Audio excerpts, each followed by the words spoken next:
کربلا کربلا کربلا کربلا کربلا کربلا کربلا میں خاک کربلا ہوں، رتبہ میرا جدا ہے۔ میں خاک کربلا ہوں، رتبہ میرا جدا ہے۔ میں خاک کربلا ہوں، رتبہ میرا جدا ہے۔ کرتے ہیں رشک مجھ پر کوثر کے بھی کنارے، زینب کے سر میں میں نے 2 سال ہے گزارے۔ میرا ہر ایک ذرہ ظلم کا گواہ ہے۔ میں خاک کربلا ہوں، رتبہ میرا جدا ہے۔ میں خاک کربلا ہوں، رتبہ میرا جدا ہے۔ کہ جو قبر حسین کا زائر کربلا معلیٰ کی زیارت کو کوئی معمولی عمل نہ سمجھے، افضل ترین اعمال میں سے ایک جو کربلا معلیٰ کا زائر، اس کے لیے فاطمہ کا وعدہ ہے کہ میں اس کو امان دوں گی، اس کے لیے خدیجہ طاہرہ کا وعدہ کہ میں اس کو امان دوں گی، کربلا معلیٰ کی زیارت۔ اور یہاں پہ میں ایک بات کہہ دوں کہ روایتوں میں آیا کہ کربلا کی سرزمین وہ جسے 10 خصوصیات پروردگار نے عطا کی، 10 خصوصیات جو دنیا کے کسی اور زمین کو نہیں ملی۔ کربلا کی زیارت پہ لوگ جانا شروع ہو گئے۔ معرفت کے ساتھ جائیے تو زیارت کا مزید لطف و مزہ آئے گا۔ کربلا کو 10 شرف ملے۔ یہ کربلا وہ جو مرنے کے بعد قبر میں ہمارے کام آئے گی، یہ کربلا وہ جو قیامت کے میدان میں ہمارے کام آئے گی، یہ کربلا وہ جو پل صراط پہ ہمارے کام آئے گی۔ کربلا معلیٰ کو پروردگار نے 10 ایسے شرف دیے جو کسی اور زمین کو نہیں ملے۔ ان میں سے ایک آدھ شرف مکے کو ملا، ایک آدھ شرف مدینے کو ملا، اکٹھا یہ 10 شرف۔ سب سے پہلا شرف تو یہ کہ کربلا کا قرآن نے خصوصیت کے ساتھ سورہ قصص کی 30ویں آیت میں تذکرہ کیا اور کہا ہذہ البقعۃ المبارکہ، یہ پاک اور پاکیزہ زمین۔ خاص سورہ قصص جو 28واں سورہ ہے قرآن کریم کا، اس کی 30ویں آیت میں کربلا معلیٰ کا قرآن نے خصوصیت سے تذکرہ کیا۔ اور عجیب بات یہ کہ خالی کربلا کی زمین کا تذکرہ نہیں، نہر فرات کا بھی تذکرہ۔ شاطیہ بالواد الایمن، حضرت موسیٰ کا واقعہ کہ پروردگار نے ان کو ایک وادی کے کنارے سے پکارا۔ معصوم فرماتے ہیں یہ فرات کی وادی، اور کہا وہذہ البقعۃ المبارکہ، قرآن کہہ رہا کہ خدا نے موسیٰ کو وادی کے کنارے سے پکارا اور ایک مقدس زمین میں پکارا اور کہا کہ میں تمہارا پروردگار ہوں۔ وہ وادی فرات کی وادی ہے اور وہ زمین کربلا کی زمین ہے۔ بیک وقت کربلا اور کربلا کے دریا دونوں کا تذکرہ قرآن کی ایک آیت میں، دنیا کی کسی اور زمین کو ایک آیت میں 2 مقام پر ذکر ہونے کا شرف نہیں ملا۔ یہ سرزمین کربلا کا شرف ہے۔ سرزمین کربلا کا دوسرا شرف یہ کہ روایتوں میں یہ کہ ایک مرتبہ مکے کی زمین نے اپنے آپ پہ فخر کیا۔ یہ روایت 4 معصوموں سے مروی۔ مکے کی زمین نے اپنے آپ پہ فخر کیا اور کہا کہ پروردگار نے مجھے کتنا بلند مقام عطا کیا، کعبہ میرے پاس، زمزم میرے پاس، صفا میرے پاس، مروہ میرے پاس۔ تو ایک مرتبہ کربلا کی زمین جواب دیا کہ اے مکے کی زمین، تیرا شرف اپنی جگہ ہوگا، لیکن یاد رکھ پروردگار نے مجھے تجھ سے زیادہ شرف والا بنایا۔ خدا نے جب تجھے حرم بنایا، حرم یعنی جو یہاں آ جائے وہ امن و امان میں، اس سے 20,000 سال پہلے کربلا کو حرم اور امن قرار دیا جا چکا۔ تو تو بعد میں حرم بنی، تو تو بعد میں امن کی جگہ بنی، میں تجھ سے 20,000 سال پہلے حرم اور امن کی جگہ بن چکی۔ اور روایت میں یہ کہ پروردگار نے بھی یہی جواب دیا کہ اے سرزمین مکہ، میں نے کربلا کی زمین کو تیرے اوپر شرف عطا کیا۔ کربلا کی زمین کا تیسرا شرف یہ بیان کیا جاتا کہ اسے جنت کا ایک باغ بنایا گیا، محاورتاً نہیں حقیقتاً۔ روایت میں معصوم کا جملہ کہ کربلا چاروں طرف 20-20 گز کا جو فاصلہ وہ جنت کا باغ ہے۔ 12 میل تک کربلا مقدس مقام، اور جہاں مولا کی زری اس کے چاروں طرف لمبائی اور چوڑائی میں 20 گز جنت کا باغ ہے۔ کیا مطلب ہوا اس کا؟ اس جملے کا مطلب کیا؟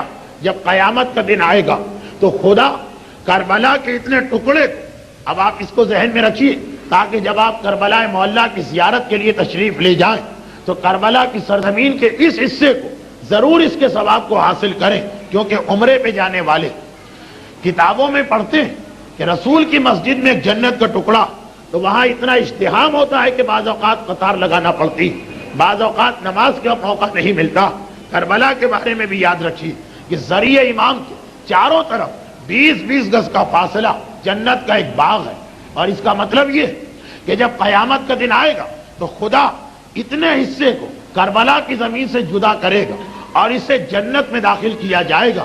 اب اصل جملہ سنیے، اصل جملہ سنیے، روایت میں یہ کہ جنت میں اولو العزم انبیاء کے مکان جس ٹکڑے میں بنیں گے وہ کون سی جگہ ہے جنت میں؟ بہرحال آپ کراچی شہر میں رہتے ہیں جہاں زمینوں کے مسئلے آپ کے سامنے، زمین علاقے کے اعتبار سے اس کی قیمت بڑھ جاتی، کارنر کا پلاٹ ہو تو اس کی ویلیو کچھ اور بڑھ جاتی۔ جنت کے اندر کیا انبیاء اور خصوصاً اولو العزم انبیاء وہی اسی زمین جنت پہ رہیں گے جس پہ آپ عام انسان ہیں؟ جی نہیں، کربلا کا اتنا حصہ ذریعہ امام کے چاروں طرف 20 گز یعنی 60 فٹ، یہ حصہ وہ جو قیامت کے دن اس پر اولو العزم انبیاء کے مکان بنائے جائیں گے اور جنت میں انہیں اسی علاقے میں رہنا، اس لیے اس کو جنت کا باغ قرار دیا گیا۔ یعنی جتنی دیر آپ کربلا معلیٰ میں امام مظلوم کی زری کے قریب قبے کے نیچے کھڑے ہوئے ہیں تو یہ ذہن میں رکھیے کہ چاروں طرف 20 گز کا علاقہ وہ کہ جہاں جناب موسیٰ کا مکان بنے گا، جہاں جناب عیسیٰ کا مکان بنے گا، جہاں جناب ابراہیم کا مکان بنے گا، جہاں جناب نوح کا مکان بنے گا، اور ان سب سے بڑھ کے سردار انبیاء یعنی ہمارے پیغمبر کا مکان بھی اسی علاقے میں بنے گا۔ اس جگہ آپ کے قدم ہیں، اس جگہ آپ کی پیشانیاں، اس جگہ آپ دعا مانگیں، اس کی فضیلت ہی کچھ اور ہے، اس کا مقام ہی کچھ اور ہے۔ اسی لیے کہا جاتا ہے کہ شب جمعہ قبے کے نیچے مانگے جانے والی دعا خدا کبھی رد نہیں کرتا، کیونکہ خاص یہ مقام انبیاء کے مکانات کا مقام ابھی خالی پلاٹ پڑا، یعنی قبر امام کے علاوہ میدان قیامت میں اس میں جنت کے اندر یہ جنت کے سب سے اعلیٰ منزل میں پہنچے گی۔ اور چوتھی چیز اسی لیے روایتوں میں یہ آیا، جملہ آیا ہے روایتوں کہ جتنے بھی انبیاء گزرے ہیں اس دنیا میں ہر ایک کی ایک ہی تمنا تھی، مجھے کربلا کی زیارت کا موقع مل جائے۔ حسین مظلوم کی شہادت سے پہلے انبیاء کا سلسلہ ختم ہو گیا، تمام انبیاء کی یہ خواہش و تمنا تھی کہ ہمیں کربلا کی زیارت کا موقع مل جائے، اور آسمان کے جتنے ملائکہ ان کی ایک ہی تمنا، اگرچہ ملائکہ کے پاس قوت شہویہ نہیں ہوتی، خواہشات نہیں ہوتی، مگر ایک خواہش ایسی جو آسمان کے ہر فرشتے میں ہے، اور وہ یہ کہ زندگی میں ایک مرتبہ مجھے کربلا کی زیارت کا موقع مل جائے۔ 1,24,000 انبیاء یا پتہ نہیں کتنے ملائکہ خدا نے خلق کیے، سب کی ایک ہی تمنا ہے کربلا کربلا کربلا، ایک موقع مل جائے سرزمین کربلا کی زیارت کا۔ تو کربلا کی چوتھی خصوصیت کہ جتنے بڑے انبیاء ان کا یہ خون بہا یا ان کو کسی دکھ کا سامنا کرنا پڑا، اور جتنے بھی انبیاء گزرے ان سب کی تمنا رہی پروردگارہ ایک مرتبہ مجھے کربلا کی زیارت کا موقع عطا کر دے۔ اب اتنی مشہور روایت کہ میں کیسے بیان کروں۔ میرا مسئلہ یہ بھی کہ کربلا کے فضائل آپ اتنا سنتے رہتے ہیں کہ نئی روایت بیان کرنا پرانی روایتوں کو چھوڑ کے مناسب نہیں، اور پرانی روایتیں آپ کی سنی ہوئی۔ سن لیجئے ایک چھوٹا سا جملہ، تفصیل میں جانے کی ضرورت نہیں۔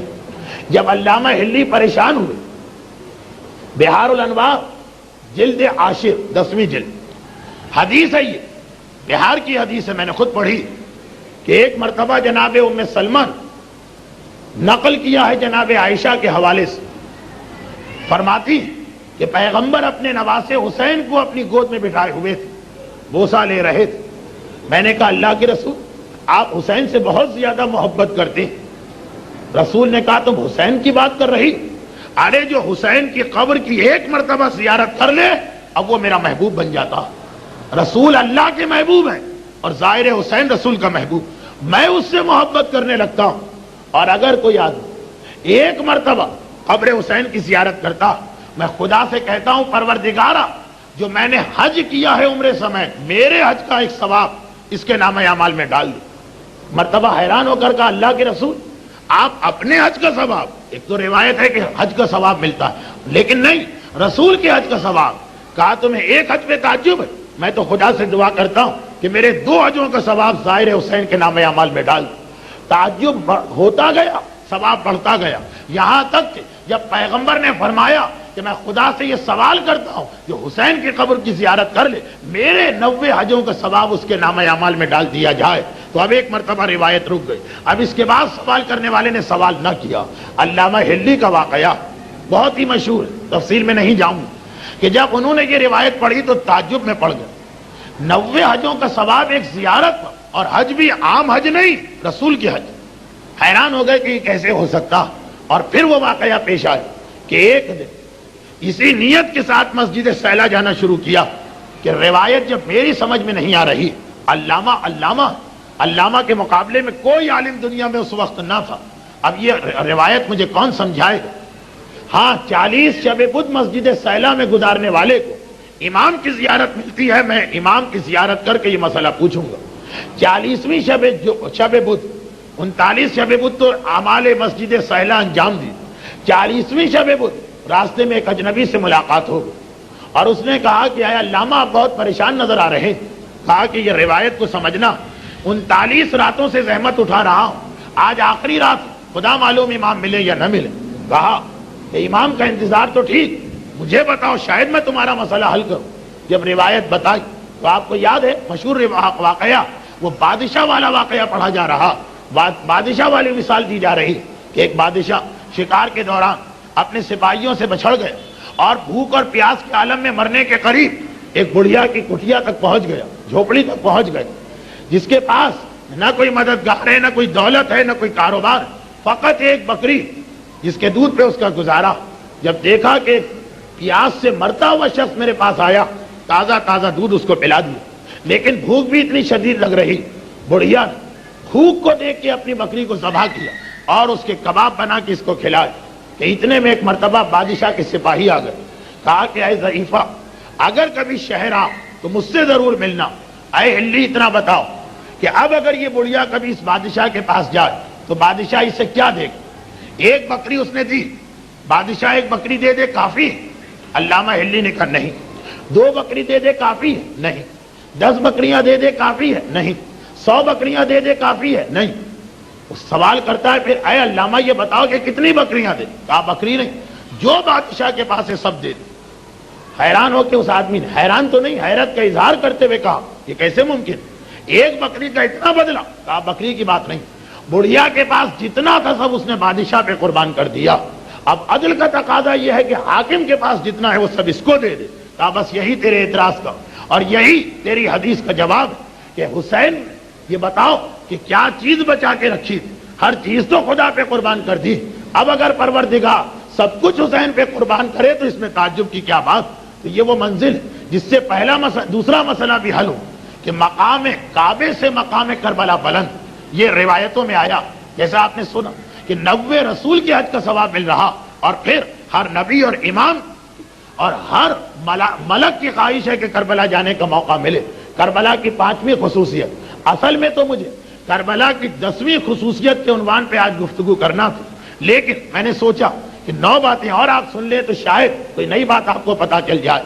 5ویں چیز وہ تو وہی ہے جس پر ہمارے یہاں بھی عمل ہوتا، کربلا سے ہر آنے والا تسبیح لے کے آتا ہے، تربت لے کے آتا، خاک شفا کی سجدگاہ تربت۔ روایتوں میں یہ کہ جب بھی کوئی فرشتہ کربلا کی زیارت کر کے واپس آسمانوں پہ جاتا تو آسمان کی حوریں اور آسمان کے فرشتے اس سے ایک ہی ہدیہ مانگتے ہیں، تم کربلا سے آئے ہو، کربلا کی تسبیح اور کربلا کی تربت دے دو، اس سے بہتر کوئی تحفہ ہم کو نہیں مل سکتا۔ جنت کی حوروں کی تمنا یہ، آسمان کے ان فرشتوں کی خواہش یہ جو کربلا کی زیارت اب تک نہیں کر پائے، ان کی باری نہیں آئی، خدا باری باری دیتا۔ دنیا کا کوئی اور مقام ایسا نہیں کہ جہاں کی تربت اور جہاں کی تسبیح جنت کی حوریں مانگ رہی اور آسمان کے فرشتے مانگ رہے ہیں۔ یہ زمین کربلا کا شرف، زمین کربلا کا چھٹا شرف یہ کہ زمین کربلا سے ایک ایسی خوشبو آتی، بہار الانوار ہی کی روایت ہے کہ حسین مظلوم کی شہادت سے پہلے ایک فرشتے کو پتا چلا کہ یہ وہ مقام جہاں پہ حسین کو شہید ہونا، غم و علم کے عالم میں اس نے اپنے بال و پر کو نوچ دیا اور ایک مرتبہ سر پیٹ کے کہنے لگا کہ اے سمندروں کی مخلوقات، اے زمین پہ رہنے والے حیوانات، اے آسمان کے فرشتوں، حسین کا غم ابھی سے شروع کر دو، نواسہ رسول شہید ہونے والا۔ اور پھر جب وہ آسمان کی جانب گیا تو اپنے ساتھ کربلا کی ذرا سی مٹی کو لے کے گیا۔ آسمان پر حتیٰ یہ کہ جنت میں اتنی خوشبودار کوئی چیز نہیں تھی، چنانچہ جنت کی حوروں اور جنت کے غلمان اور جنت کے فرشتوں تک نے کہا کہ ارے یہ مٹی ہمیں بھی سونگھا دو، ایسی پاک اور پاکیزہ خوشبو ہم نے جنت میں کبھی نہیں سونگھی۔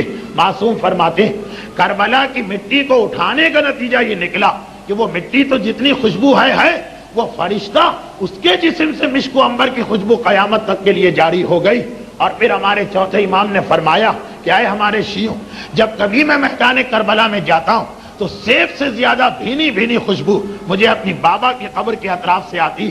اور اگر ہمارا کوئی مخلص ماننے والا سحر کے وقت، جو سحری کا وقت ہے، اس وقت ہمارے بابا کی قبر کے قریب جائے گا، مخلص شیعہ، وہ یہ خوشبو کو محسوس کرے گا جو ساری دنیا میں، حتیٰ یہ کہ جنت میں بھی اس کے مقابل کی کوئی خوشبو نہیں۔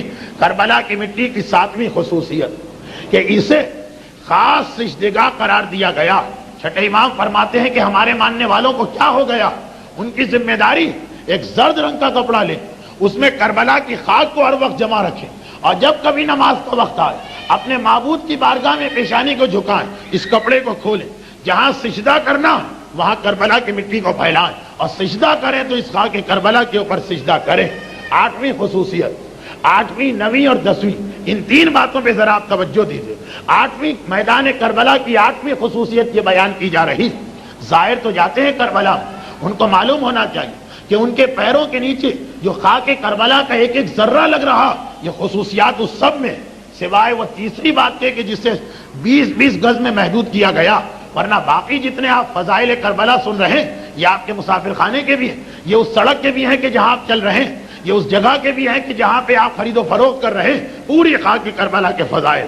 آٹھویں خصوصیت کہ کربلا کی مٹی میں خدا نے شفا رکھی، خاک شفا اسی لیے کہتے ہیں، اور کربلا میں زری کے قریب مقام دعا رکھا، یہاں کی ہر دعا قبول، مٹی ہر بیماری کے لیے شفا، اور ایسی شفا، ایسی شفا، ایسی شفا کہ یہ جملہ ہے روایت کا، یہ روایت کا جملہ کہ اگر کوئی آدمی کربلا جاتا تو چونکہ وہ خاک شفا کے قریب جانے والا، ذرا دیکھیے خاک شفا کے اثرات، کربلا کا مطلب کیا، ہم زری تک جائیں گے، خاک شفا کے قریب تک جائیں گے۔ جب کوئی کربلا جانے کا ارادہ کرتا تو جس دن سے اس کا سفر شروع ہوتا، جتنا سفر کا وقت ہے، جتنا واپسی کا وقت ہے، جتنا کربلا کا قیام، اس کی عمر میں اس کو نہیں لکھا جاتا۔ مثلا ایک آدمی کی عمر 60 سال ہے، اگر کربلا کے سفر میں 6 مہینے لگتے ہیں تو 60 سال اور 6 مہینے آٹومیٹک اس کی عمر ہو گئی، یعنی اس دوران عمر کا میٹر پروردگار بند کر دیتا۔ راوی نے کہا مولا کچھ لوگ زمین کربلا میں انتقال کر جاتے ہیں، کہا یہ وہ لوگ کہ سفر کربلا شروع ہونے سے پہلے 1 منٹ پہلے یا 1 دن پہلے اپنے وطن میں ان کو انتقال کرنا تھا، عمر وہاں ختم ہو رہی تھی۔ پروردگار عالم کیونکہ اب عمر کا میٹر تو بند ہو گیا، انہیں کربلا کی زمین تک آنے کا موقع دیا، جس کا کربلا میں انتقال ہوا۔ اصل میں یہ وہ آدمی ہے جسے اپنے شہر میں مرنا تھا، لیکن چونکہ زیارت کا ارادہ کر لیا، پروردگار نے کہا اتنی زندگی میں بڑھا دیتا ہوں کہ حسین کی قبر تک پہنچ جاؤ، حسین کی قبر کے زائر بن جاؤ۔ یہ کربلا کی 8ویں خصوصیت، اور دنیا کے کسی علاقے کی مٹی میں یہ خصوصیت نہیں کہ وہاں پہنچنے سے پہلے، وہاں پہنچنے کے بعد اور وہاں سے واپس آنے کے بعد اپنے وطن پہنچنے تک عمر نہیں بڑھتی، اتنا حصہ لکھا ہی نہیں جاتا، عمر کے اندر وہ کاؤنٹ ہی نہیں ہوتا۔ جب خاک شفا کے قریب جانے کا ارادہ کر لیا اور اتنی زندگی مل گئی تو جو خاک شفا استعمال کرتا، ہر بیماری کا علاج اس کے اندر۔ روایت یہ حتی الموت، بعض اوقات موت ٹل جاتی ہے خاک شفا سے، اور جہاں سے خاک شفا اٹھائی جاتی وہ جگہ مقام دعا، مقام دعا خاص دعا کا مقام، ہر دعا قبول ہے۔ خاک شفا تو ہر بیماری کا علاج ہے، اور جہاں سے خاک شفا لی جا رہی جتنا اس کے قریب ہے اتنا دعا قبولیت کے قریب. اور کیسی دعا یہ بھی سن لیجیے, عام دعا نہیں, کیسی دعا. راوی کہتا ہے کہ میں سامرہ کسی کام سے آیا, 10ویں امام امام علی النقی علیہ الصلوۃ والسلام کی زیارت کا موقع ملا. میں امام کے پاس گیا, متوکل عباسی کا زمانہ, مظالم کی وجہ سے امام بیمار ہے, بیماری کے عالم میں. سوال کیا کہ تم یہاں سے کہاں جاؤ گے؟ میں نے کہا مولا کوئی کام ہے کیا؟ کہا کہ ہاں, خاص میری ایک حاجت, اگر تم کربلا چلے جاؤ اور میرے جد کی قبر کے قریب کھڑے ہو کے میری صحت کے لیے دعا مانگو, یہ خدمت میں تمہیں دینا چاہتا ہوں. راوی نے وعدہ کیا, باہر آئے, شہر میں پہنچے, شیعہ مل گیا علی ابن ہلال. پوچھا بھائی کہاں سے آتے ہو؟ سارا واقعہ سنا ہے. کہا کہ میری تو سمجھ میں نہیں آتا, یہ تو بالکل غلط بات لگ رہی. خود 10ویں امام حسین کے بیٹے, ان کا خون حسین کا خون, ان کا گوشت حسین کا گوشت, ان کا اپنا مقام بہرحال کربلا کی مٹی سے تو بلند. پھر کیا ضرورت ہے انہیں کربلا کی مٹی پہ اپنے لیے دعا منگوانے کی؟ راوی بھی چکرا گیا, بات تو صحیح. واپس آیا, فرزند رسول گستاخی نہ ہو تو ایک بات پوچھوں, علی ابن ہلال جو آپ کا ماننے والا, ابھی بازار سامرہ میں اس نے مجھ سے یہ کہا کہ کہیں میں نے کوئی غلطی تو نہیں کی ہے آپ کی بات سمجھنے میں. امام کو جلال آ گیا, کہا کہ یہ بتاؤ حجر اسود بلند ہے یا میرے جد رسول خدا؟ کہا کہ رسول خدا بلند. کعبہ بلند ہے یا میرے جد رسول خدا؟ کہا رسول خدا بلند. کہا پھر کیا سبب کہ رسول خدا کعبے کی دیوار پکڑ کے دعا مانگتے ہیں, حجر اسود پہ ہاتھ رکھ کے دعا مانگتے ہیں؟ وہ تو جہاں دعا مانگے رسول. تمہیں نہیں پتا کہ خدا نے دنیا میں کچھ خاص مقام ایسے بنائے کہ جہاں کا مقصد ہی یہ ہے کہ دعا قبول ہو جائے. میرے جد حسین مظلوم کی قبر کا اطراف, وہ علاقہ کہ جو مقام دعا ہے, وہاں میں بھی چاہتا ہوں کہ میرے لیے بھی وہاں کھڑے ہو کے دعا مانگی جائے. یہ کربلا کی مٹی کا شرف ہے کہ اس کی خاک ایسی صحت دی کہ ابھی آپ کو کربلا جانے میں 15 دن ہے, سمندری جہاز سے جا رہے ہیں 7 دن ہے. کراچی سے ہی پروردگار عالم نے موت کے فرشتے کو ہٹا لیا. خاک کربلا سے آپ 500 میل دور ہیں, 1000 میل دور ہیں, 5000 میل دور ہیں, اور صحت مل گئی. اور مقام خاک شفا جہاں سے یہ مٹی نکلتی ہے, وہ دعا کی قبولیت کا ایسا مقام کہ معصوم امام کہہ رہے کہ میں چاہتا ہوں کہ میرے لیے وہاں دعا مانگی جائے. نویں خصوصیت خاک کربلا کی, نویں خصوصیت. آغا خوئی فرماتے ہیں, مسئلہ لکھتے ہیں اپنی کتاب میں, مستحب ہے کہ جب مرنے والے کے اعضائے سبع پہ کافور ملا جائے. کافور دیکھیے, غسل میت کے بعد کفن پہنانے سے پہلے حنوط ہوتا, پیشانی, دونوں ہتھیلیاں, دونوں گھٹنے, دونوں انگوٹھے, اس پہ کافور ملا جاتا. اور اگر کچھ کافور زیادہ ہو تو ناک اور سینے پر, جو مستحب. مولا آغا خوئی کا جملہ کہ مستحب ہے کہ مرنے والے کو جو کافور لگایا جا رہا اس میں خاک شفا کو تھوڑا سا ڈالا جائے, اور اس خاک شفا کو اس کے ساتھ ملا کے پھر اگر یہ کافور لگایا جائے تو مرنے والا میدان قیامت میں جب آئے گا تو اس طرح سے اس کے اعضائے سجدہ چمک رہے ہوں گے, انبیاء سوال کریں گے یہ کون آ گیا. خاک شفا, البتہ خاک شفا کا احترام بھی, چنانچہ پیشانی اور ہاتھوں میں لگائیں, ان اعضاء پہ نہ لگائیں جہاں بے احترامی ہو رہی. اچھا, جب یہ مسئلہ, آج تو آغا خوئی نے فتویٰ دیا ہے, فتویٰ, جب یہ مسئلہ پہلی دفعہ صاحبان ایمان کے بیچ میں آیا تو عبداللہ ابن جعفر حمیری پریشان ہو گئے. خاک شفا میت کے لگائی جائے, پریشان ہو گئے. امام کی غیبت صغرا تھی, یعنی ملاقات تو نہیں ہو سکتی تھی امام زمانہ سے, خط بھجوایا جا سکتا. خط بھجوایا, فرزند رسول, لوگ آپ کے جد حسین مظلوم کی قبر کی مٹی کے بارے میں کہتے کہ اس کو کافور میں شامل کر کے مرنے والے کے لگایا جائے. کیا یہ عمل جائز ہے؟ امام زمانہ کی بارگاہ سے جواب آیا, بالکل جائز ہے, بلکہ بہتر ہے, بلکہ مستحب ہے, بلکہ عذاب خدا میں کمی کا سبب, عذاب سے بچانے والا. شیخ جعفر کتاب خصائص میں وہ واقعہ لکھتے ہیں جو 5ویں یا 6ٹھے امام میں سے کسی ایک کا. ایک عورت انتہائی گناہگار, زانیہ, اور ایسی زانیہ کہ اپنی اولاد کو بھی زنا کے راستے پہ لگا دیا. جب اس کا انتقال ہوا, یہ 5ویں یا 6ٹھے امام کے زمانے کا واقعہ, تو 3 مرتبہ لوگوں نے اس کی میت کو قبر میں دفن کیا, اور ہر تھوڑی دیر کے بعد دیکھا کہ قبر نے اس کی لاشیں کو اچھال دیا. ابھی دفن کر کے واپس آئے, اطلاع ملی کہ اس کی میت قبر کے باہر پڑی. دوبارہ دوڑ کے گئے, اسے دفن کیا. ایسی گناہگار کہ قبر کی مٹی اسے قبول کرنے کو تیار نہیں. دوبارہ گئے, پھر دوبارہ دفن کیا, پھر واپس آ کے بیٹھے, اطلاع ملی زانی عورت کا لاشا باہر آ گیا. 3 مرتبہ کوشش کی, یہ معصوم کی حدیث ہے، تینوں مرتبہ ناکام رہے، قبر قبول نہیں کر رہی، لوگ دوڑ کے آئے معصوم کے پاس، یا پانچویں امام یا چھٹے امام، فرزند رسول اب کیا کرے، اسے دفن بھی کرنا، کہا کہ یہ اتنی بڑی گناہگار کہ مٹی قبر اس کو قبول کرنے کو تیار نہیں، لیکن بہرحال بڑے سے بڑا گناہگار، ایک نسخہ ایسا کہ خدا اس کے تمام عذاب کو برطرف کر سکتا، وہ یہ کہ اگر کہیں سے میرے جد حسین مظلوم کی قبر کی مٹی مل جائے، وہ مٹی کافور میں گھول کے اس کی پیشانی اور ہاتھوں پہ لگا دو، پھر دیکھو کیا ہوتا۔ اور اب جو لوگوں نے خاک شفا حاصل کر کے اس کو دفن کیا تو قبر نے قبول کر لیا، کوئی عذاب نہیں آیا۔ امام مظلوم کے قبر کی مٹی کے بارے میں ان کے پوتے پانچویں امام فرما رہے ہیں کہ بڑے سے بڑا گناہگار خاک شفا سے مس ہو جائے تو پروردگار اس کے قبر کے عذاب کو برطرف کر دیتا۔ اور یہی میدان کربلا کی 10ویں اور جو میری آج کی اصل گفتگو تھی، 10ویں اور اہم ترین خصوصیت یہ کہ کربلا کے میدان میں انسان فشار قبر سے محفوظ رہتا، جو سخت ترین عذاب ہے، سخت ترین عذاب۔ اگرچہ بعض روایتوں میں یہ جملہ کہ انسان سوال منکر و نکیر کے سوال سے بھی بچ جاتا، اس سے بھی بچ جاتا، لیکن سوال منکر و نکیر کے بارے میں زیادہ روایتیں ہیں کہ وہ نجف کا خاصہ، نجف میں دفن ہو منکر و نکیر سوال نہیں کریں گے، کربلا میں دفن ہو فشار قبر نہیں آئے گا۔ اب بعض علماء نے اس کی ایک حکمت بیان کی، خدا معلوم، روایت میں تو نہیں، لیکن دل کو لگتی ہوئی بات ہے، ذہن قبول کرتا۔ دیکھیے آغا خوئی یہاں تشریف فرما، کتنا بڑے سے بڑا عالم کیوں نہ ہو، اسے مسئلہ بیان کرنے کی ہمت نہیں پڑے گی اور وہ کسی سے سوال جواب نہیں کر سکے، جتنا بڑا عالم ہو اتنا ہی چھوٹا عالم سوء ادب اور توہین سمجھے گا بڑے عالم کی۔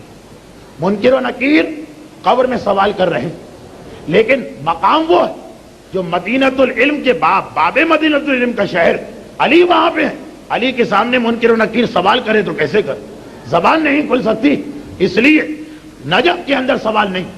کربلا کا مسئلہ کیا؟ کربلا کا مسئلہ یہ ہے کہ کربلا میں خالی شہید ہی نہیں ہیں، وہ شہید ہیں جن کے لاشیں پامال۔ زمین کربلا کو اگر فشار دیکھ زمین کربلا تو ایسا نہ ہو کہ شہیدوں کے جسم کو کوئی تکلیف پہنچ جائے۔ چنانچہ زمین کربلا کو آپ نے دیکھا ہو، زخمی کو لے جاتے ہیں اسٹریچر پر، حرکت نہ ہونے پر، جھٹکے نہ لگنے پر، خاص ایمبولینس منگوائی جاتی، عام گاڑی میں نہیں، کندھے پہ ڈال کے نہیں، جو زخمی ہے اس کا خیال کیا جاتا۔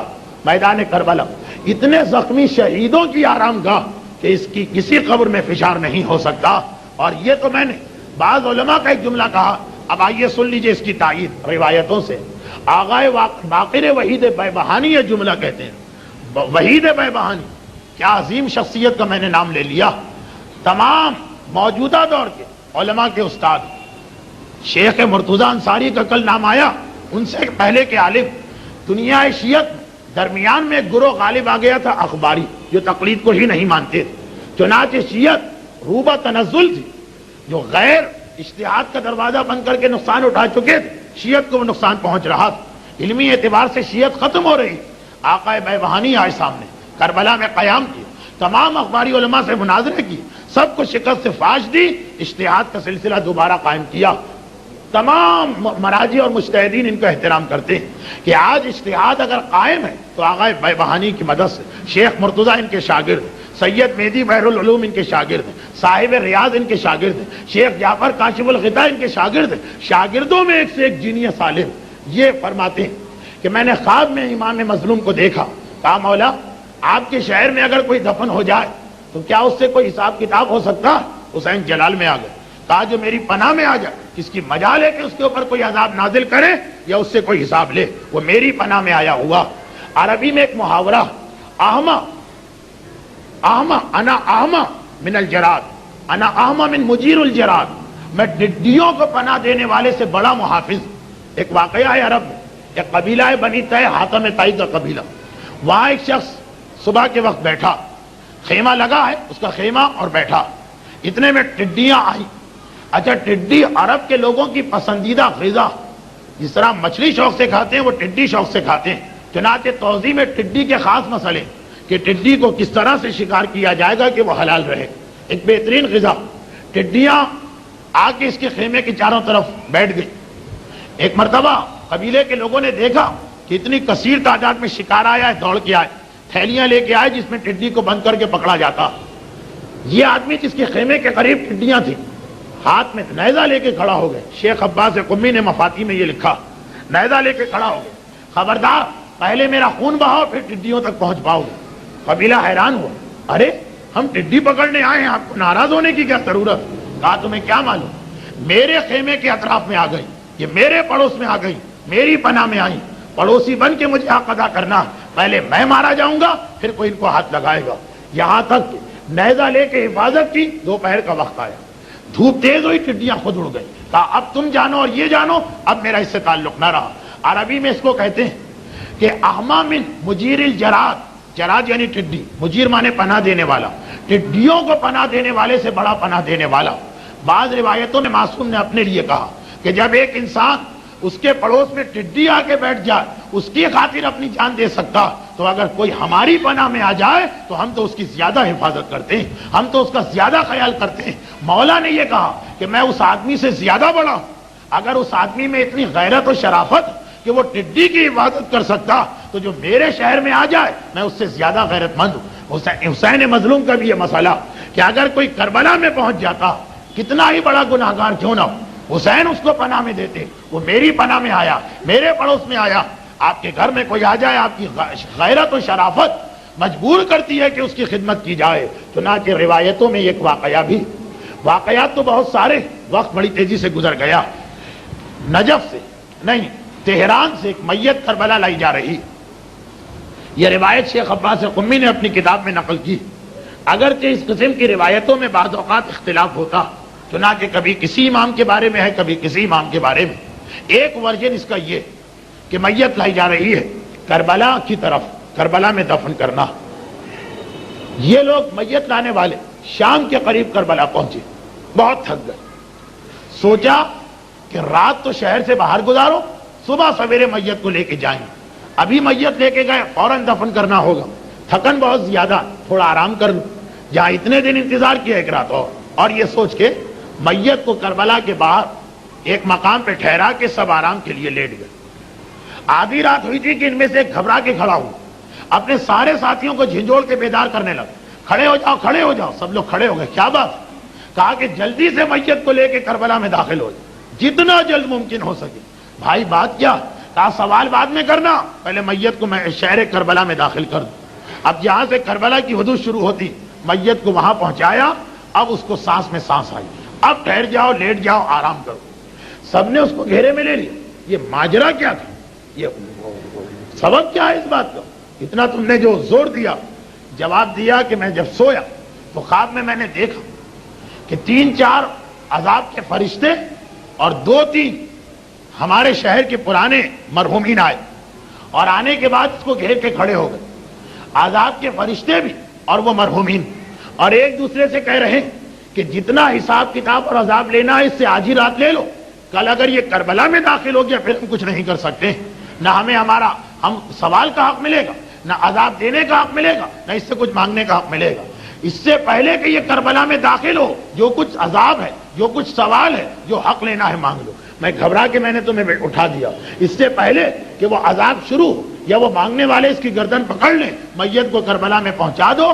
جب تم نے شہر میں پہنچا دیا تب مجھے اطمینان کی سانس آئی، اور تب میں نے سکون اور اطمینان کا سانس لیا۔ تو یہ حقیقت روایتوں میں آیا، کربلا سے ایک قدم باہر ہے، عذاب کے فرشتے بھی آئیں گے، منکر و نکیر بھی آئیں گے، اور جتنے بھی مظلوم ہیں جن کا حق ہم نے دبایا ہے وہ بھی آئیں گے۔ کربلا میں داخل ہو گئے، حسین کی پناہ میں آ گئے، حسین کی پناہ میں آ گئے، اب کوئی ہمارے قریب نہیں آ سکتا۔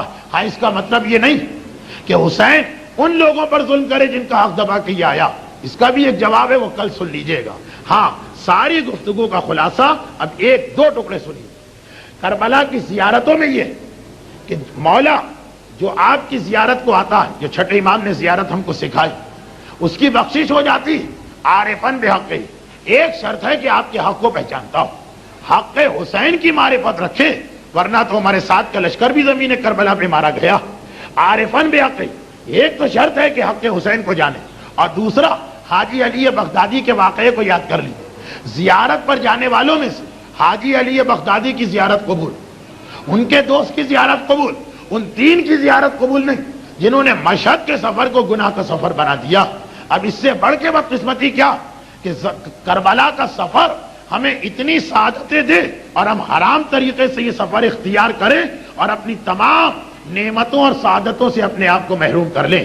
عارفن بے حق ہی بھی ہونا چاہیے، حق حسین کو پہچانے، اور جو نعمت مل رہی کہ ایسی زمین پہ جا رہے ہیں جہاں کی زیارت کی تمنا ائمہ نے کی، جہاں کی زیارت کی تمنا انبیاء نے کی، جہاں کی زیارت کی تمنا ملائکہ نے کی، جتنی دیر وہاں رہیں گے گویا ہر دعا قبول، ہر مرض سے صحت یابی، گویا جنت کے ٹکڑے میں کھڑے۔ ایسی کوئی غلطی نہ کرے کہ اپنی اس تمام محنتوں کو ختم کر ڈالے۔ یہ بھی ایک غلطی ہے جس سے زیارت کربلا کا ثواب لوگ ختم کر دیتے ہیں، یہ بھی ایک غلطی کہ خمس نکالے بغیر زیارت پہ جا رہے ہیں۔ حرام مال سے اگر حسین کی زیارت کی جا رہی، حسین کو چاہے کوئی اعتراض نہ ہو، پروردگار کیسے پسند کرے گا؟ یہ تو اس کے ولی کی توہین ہو گئی۔ اے شاعرین مولا چلنا یہاں سنبھل کر، قرآن فاطمہ کا بکھرا ہوا ہے مجھ پر، نہ جانے کس جگہ پر اس کا